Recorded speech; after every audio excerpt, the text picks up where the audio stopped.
Halo Dempoers, kembali lagi di Dempo Podcast. Kali ini kita akan bedah visi misi calon ketua OSIS Dempo 2025. Sekarang kita berada di sini bersama calon nomor 1, Savio. Selamat datang. Siap. Silakan perkenalkan diri dan juga visi misinya kepada teman-teman Dempoers selama 2 menit. Baik. Perkenalkan, saya Innocensius Savio Rafael 5 dari kelas 11 IPS 5. Saya menjadi calon ketua OSIS nomor urut 1, di mana saya memiliki visi dan misi yaitu menciptakan keterbukaan dan keselarasan terhadap seluruh warga SMA Santo Albertus Malang dalam mewujudkan OSIS sebagai wadah aspirasi dan juga kreasi.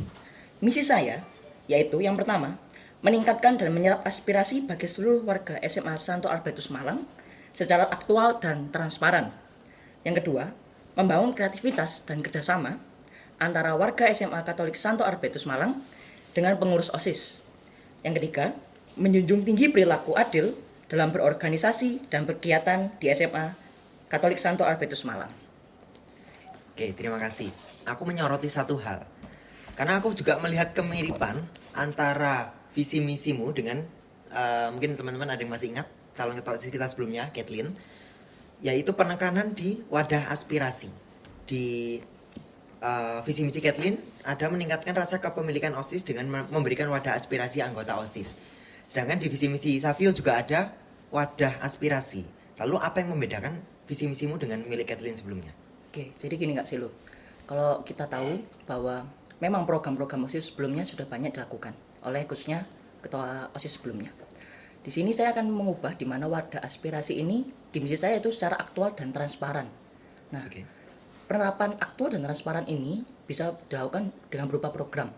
Programnya yaitu adalah di mana setiap program OSIS akan dibagikan suatu angket atau Google Form evaluasi kegiatan yang bisa diisi oleh seluruh Dempoers dan juga Bapak Ibu Guru yang melaksanakan atau menikmati acara yang kami lakukan. Dan hal tersebut akan menganggap sebagai sebuah aspirasi dan menjadikan kami evaluasi khususnya yang akan kami tuangkan dalam laporan pertanggungjawaban. Oke, jadi nanti akan ada angket aspirasi yang nanti juga akan dilaporkan di pertanggungjawabannya Betul gitu sekali, ya. iya. Tapi kan Dempoers itu banyak sekali, Bapak Ibu Guru juga banyak yang mengikuti dan bisa dipastikan aspirasi yang masuk akan banyak juga. Yeah. Gimana caranya menampung sekian banyak aspirasi? Karena kan jelas tidak bisa semuanya direalisasikan. Betul. Jadi gini, memang evaluasi dan juga Google Form yang kami bagikan akan diisi oleh mungkin hampir ratusan Dempoers dan Bapak Ibu Guru.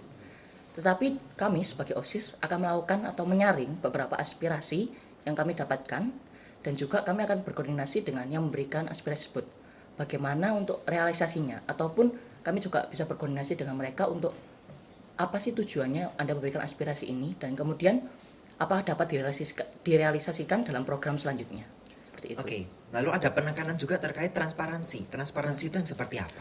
Transparansi artinya terbuka, di mana Dempoers atau Bapak Ibu Guru ini bisa memberikan, oh ini loh kekurangan dari program ini, oh ini loh ide saya untuk program saya yang seperti ini. Jadi tidak ada yang kayak hanya dari kami sebagai panitia yang memberikan evaluasi, tetapi dari Dempoers itu sendiri yang tidak terlibat dalam sebuah panitia dapat memberikan aspirasi mereka. Oke, jadi transparannya di sini transparan dalam artian terbuka ya, semua orang bisa berikan aspirasi. Oke, kita coba lanjutkan ke misi selanjutnya ya, membangun kreativitas dan kerjasama antar warga SMA Dempo dengan pengurus OSIS. Untuk apa kerjasama itu dibangun? Maksudnya kalau ada program OSIS kan ya cukup pengurus OSIS aja yang bekerja sama, lalu programnya jalan, Dempoers ikut di programnya, acaranya lancar, sudah selesai. Yeah. Maksudku untuk apa ada kerjasama antara pengurus OSIS dengan non pengurus OSIS? Jadi begini, Kak Silu, sebagai Dempoers, memang Dempoers itu kan akan menjadi sebuah bagian dari kepanitiaan. Bukan hanya pengurus OSIS yang bisa menjalankan itu sendiri, tapi dengan bantuan para Dempoers itu dapat dilaksanakan dalam sebuah program yang akan dilaksanakan oleh OSIS itu sendiri. Makanya diperlukannya sama kerjasama dan juga kita butuh namanya konsolidasi dengan mereka, kemudian ide-ide yang mungkin bisa dituangkan dalam suatu program yang kita jalankan. Oke. Lalu bagaimana cara meningkatkan itu kerjasama itu kan? Kalau di pengurus OSIS mungkin memang lebih mudah meningkatkan kerjasama, mungkin bisa di briefing atau disemangatin dan sebagainya. Tapi di sini kerjasamanya kan antara pengurus OSIS dengan non pengurus. Nah caranya gimana biar non pengurus OSIS teman-teman Dempoers ini juga mau bekerja sama dengan pengurus OSIS gitu? Apa insentif yang bisa diberikan biar mereka mau kerjasama? Ya, tadi seperti saya jelaskan sebelumnya kami memberikan Google Form, di mana dengan Google Form itu kita bisa bekerja sama. Bagaimana sih ide dari para Dempoers itu sendiri? Bagaimana sih ide dari para pengurus OSIS ini sendiri dalam menjalankan suatu acara? kedua hal tersebut dapat kita laksanakan bersamaan agar semuanya dapat berjalan dengan lancar dan baik. Makanya peningkatan kerjasama itu dapat dilakukan melalui hal seperti itu. Jadi peningkatan kerjasama ini salah satunya dalam bentuk memberikan aspirasi, itu termasuk kerjasama Iya, gitu ya. bisa. Oke. Terus di sini ada membangun kreativitas dan kerjasama. Aku nggak melihat kecocokan nih antara kreativitas dan kerjasama. Bisa dijelaskan nggak kenapa kreativitas itu perlu dibangun bersamaan dengan kerjasama? Ya tentu. Dimana kalau kerjasama itu kadang kita bisa menumbuhkan suatu pemikiran atau ide-ide yang kreatif. Nah, kan Dempowers dengan pengurus OSIS itu kan pasti akan berbaur, dimana akan muncul kerjasama dan juga munculnya ide-ide. Ide-ide ini kan menjadi sebuah wadah atau bentuk kreativitas daripada kita sendiri sebagai anak-anak SMA untuk menjalankan suatu program. Jadi seperti itu. Oke. Tadi salah satu bentuk kerjasama kan dengan memberikan formulir aspirasi dan evaluasi ya. Tapi itu kan maksudku kalau hanya sampai situ jelas kita tidak bisa pastikan teman-teman Dempor juga mau bekerja sama. Karena misalkan aku dari sudut pandang non pengurus OSIS gitu ya. Aku sebagai Dempor biasa, misalkan setelah OSIS melakukan suatu acara, kalau OSIS memberikan Google Form evaluasi, aku jelas nggak ingin mengisi gitu. Maksudku aku nggak punya insentif untuk apa aku mengisi, untuk apa aku mendukung OSIS. Toh tahun depan aku juga udah nggak ketemu lagi gitu. Tahun depan aku juga udah nggak merasakan pelaksanaan program ini lah. Jadi gimana caranya biar Dempors mau bekerja sama di hal ini? Oke, kita bisa mundur ke beberapa acara sebelumnya. Kalau kita ingat, khususnya anak-anak kelas 10, 11, 12 saat Artfest tahun lalu, itu sempat dibagikan suatu Google Formulir di mana kita mengisi evaluasi dari kegiatan Artfest itu. Nah, hal tersebut dapat kita tingkatkan dengan cara apa? Kita meminta bantuan kepada pengurus-pengurus OSIS untuk mengingatkan teman-temannya agar hal-hal ini akan berdampak baik pada sekolah kita khususnya dan juga program-program yang akan dilanjutkan oleh OSIS. Jadi, jika memang pengurus OSIS ini bekerja sama dengan para Dempors, maka Google Form ini akan bermanfaat sekali untuk Dempors dan khususnya para pengurus OSIS dalam menjalankan suatu program. Karena kami tahu bahwa kami kekurangannya di sini. Menurut idenya Dempors seperti ini, dan bagaimana ide dari pengurus OSIS seperti ini. Maka kita akan bisa menyatukan dan juga bekerja sama untuk melaksanakan suatu program yang akan dijalankan. Oke, itu mengasumsikan banyak yang ngisi. Iya. Gimana kalau kondisinya kita sudah pengurus OSIS sudah share link Google Form tersebut, terus sudah dibantu oleh teman-teman pengurus tiap masing-masing kelas, tapi tetap aja nggak ada yang ngisi, hanya sedikit. Karena tidak bisa dipungkiri itu, kalau aku sebagai Dempor melihat itu sebagai pekerjaan tambahan. Mengisi formulir evaluasi itu pekerjaan tambahan. Ngapain sih, acara udah selesai kok, ya aku mau tidur-tiduran aja, aku udah mau meninggalkan untuk aktivitasku yang lain gitu. Kalau kondisinya seperti itu, berarti kan misimu gagal. Caramu gimana? Ya tentu, untuk mengisi Google Form pasti tidak bisa kita analisis bahwa semuanya akan mengisi. Tapi dengan berbagai usaha seperti kita memberikan tenggat kepada mereka. Hitung aja kita seperti memberikan tugas kecil. Jadi dibantu dengan para PA kita untuk mengingatkan untuk mengisi Google Formulir. Karena kan juga aspirasi mereka kami tampung sebagai bentuk pertanggungjawaban kami dalam melaksanakan suatu acara. Hal ini akan berdampak baik dan juga memberikan kesan bahwa semua Dempors ini bekerjasama dalam satu program yang dijalankan oleh sekolah ataupun OSIS. Jadi seperti itu bisa kita tingkatkan untuk meningkatkan kemampuan para Dempors untuk mengisi Google Form yang akan dibagikan. Oke, tapi jelas tetap aja nggak bisa diwajibkan kan ya? Kalau kita mewajibkan untuk semua anak bisa saja, tapi kalau kita melihat antusias dari Dempors sendiri kan tergantung dari mereka apakah mereka ingin mengisi atau tidak. Tapi kita mau minta Dempors untuk mengisi 1 hingga 2 kali ataupun mengajak teman-temannya juga. Oke, tadi aku nangkepnya bisa diwajibkan. Bisa diwajibkan. Caranya gimana? Bisa diwajibkan ya kita bilang aja kita menginformasikan kepada mereka bahwa Google Form ini bisa menjadi 1 atau 2 hal yang bisa menjadi pertimbangan saat mereka melakukan pendaftaran di OSIS. Jadi hal ini akan meningkatkan bahwa keaktifan mereka dalam membantu OSIS dalam menjalankannya itu bisa dilihat melalui Google Form yang dibagikan oleh mereka atau mereka isi. Gitu. Jadi insentifnya teman-teman Dempors untuk mengisi formulir ini adalah kalau mereka mau daftar jadi pengurus OSIS, ya, hal ini akan menjadi salah satu pertimbangan. Bisa menjadi suatu pertimbangan dalam mereka saat mendaftar menjadi anggota OSIS. Oke, kita lanjut ke misi yang ketiga ya, menjunjung perilaku adil dan terbuka dalam berorganisasi.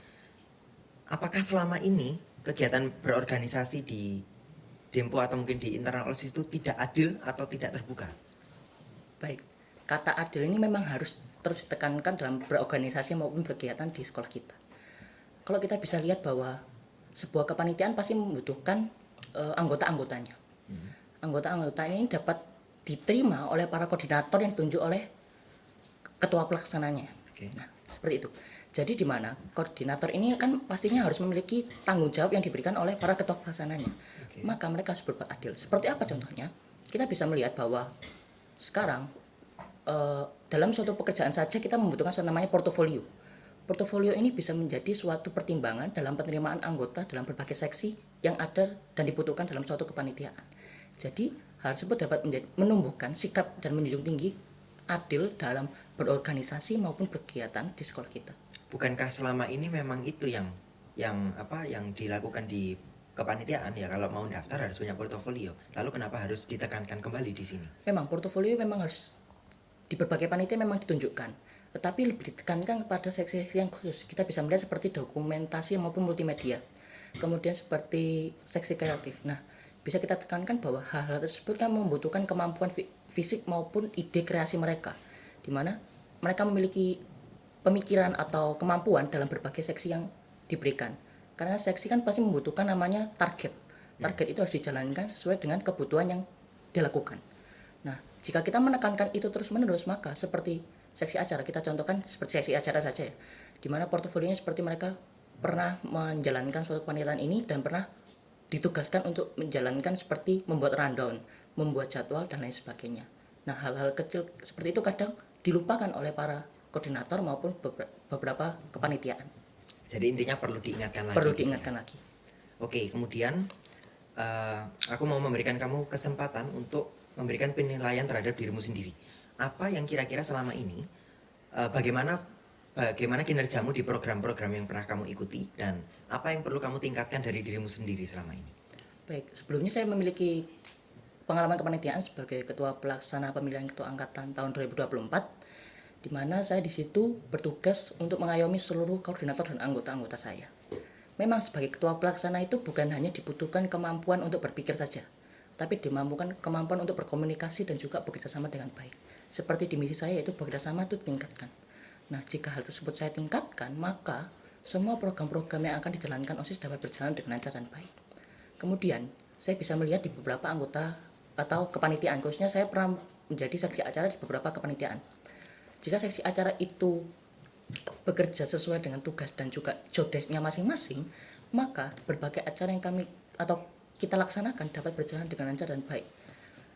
Kemudian kita bisa melihat di beberapa kepanitiaan yang lain, di mana kalau saya menempatkan diri saya di kepanitiaan itu memang harus memiliki opsi atau target maupun tujuan dalam setiap seksi.